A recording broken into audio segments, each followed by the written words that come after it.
Hello viewers, এর আগের একটি ভিডিওতে আপনাদেরকে দেখিয়েছি এই সুন্দর গ্রানি স্কার্টটা কিভাবে তৈরি করি।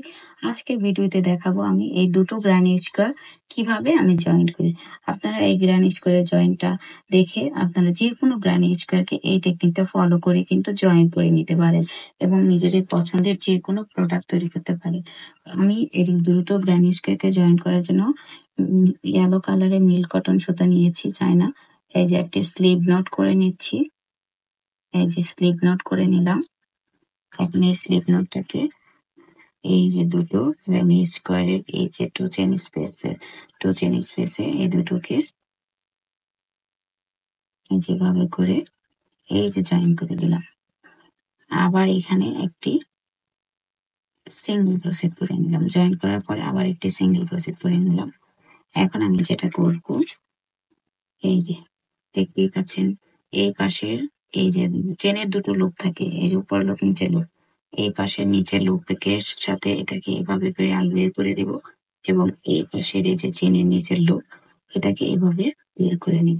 চেনের দুটো লুপ থাকে, আমি এই যে নিচের লুপের সাথে এই পাশের চেনের নিচের লুপের সাথে এভাবে জয়েন করে নিচ্ছি।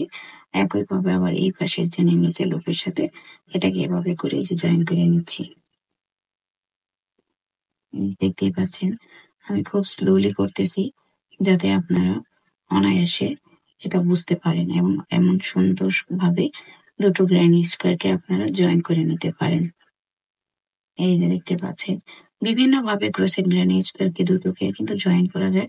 আজকে আমি একদম সুন্দর একটি স্টিচের মাধ্যমে জয়েন করে দেখাচ্ছি।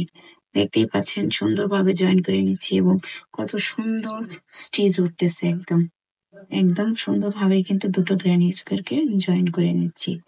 চেনের নিচের লুপের সাথে একটা গ্রানি স্কোয়ারের নিচের চেনের নিচের লুপের সাথে এই পাশের এই যে খুব সহজ। যারা নতুন আছেন তারা আমার প্রত্যেকটি ভিডিওই দেখবেন, তাহলে কিন্তু অনেক কিছুই আপনারা শিখতে পারবেন এবং প্র্যাকটিস করবেন, তাহলে হাতের কাজ অনেক সুন্দর হবে। যারা ভিডিওটি দেখতেছেন ভালো লাগলে অবশ্যই ভিডিওটি দেখতে লাইক করে দিবেন, গঠনমূলক কমেন্ট করে কিন্তু পাশে থাকবেন। আপনাদের গঠনমূলক কমেন্ট আমার ভিডিও ধারণ করতে আরো বেশি আগ্রহ যোগায়। এই যে দেখতে পাচ্ছেন একদম জয়েন করতে করতে আমি একদম শেষের দিকে চলে আসছি। দেখতেই পাচ্ছেন একদম এই যে শেষ মাথায় আমি চলে আসছি দুটো গ্রানি স্কোয়ারকে জয়েন। এখন এখানকার এই যে টু চেন স্পেস, এখানকার টু চেন স্পেস, এই যে এবং আবার এখানকার টু চেন স্পেস হয়ে গেল আমার দুটো গ্রানি স্কোয়ার খুব সুন্দরভাবে জয়েন্ট। দেখতেই পাচ্ছেন দুটো গ্রানি স্কোয়ার কিন্তু জয়েন্ট হয়ে গেছে। আমি কিন্তু সুতোটাকেও কেটে নিলাম এবং এভাবে করে এই যে এটাকে এভাবে টান দিয়ে লক করে দিলাম। খুব সুন্দর এবং সহজভাবে কিন্তু আমি গ্রানি স্কোয়ারটাকে জয়েন্ট করে নিয়েছি। দেখতেই পাচ্ছেন অনেক সুন্দর একটা স্টিচ আসছে এবং ব্যাক পোর্শনেও কিন্তু খুব সুন্দরভাবে স্টিচ আসছে।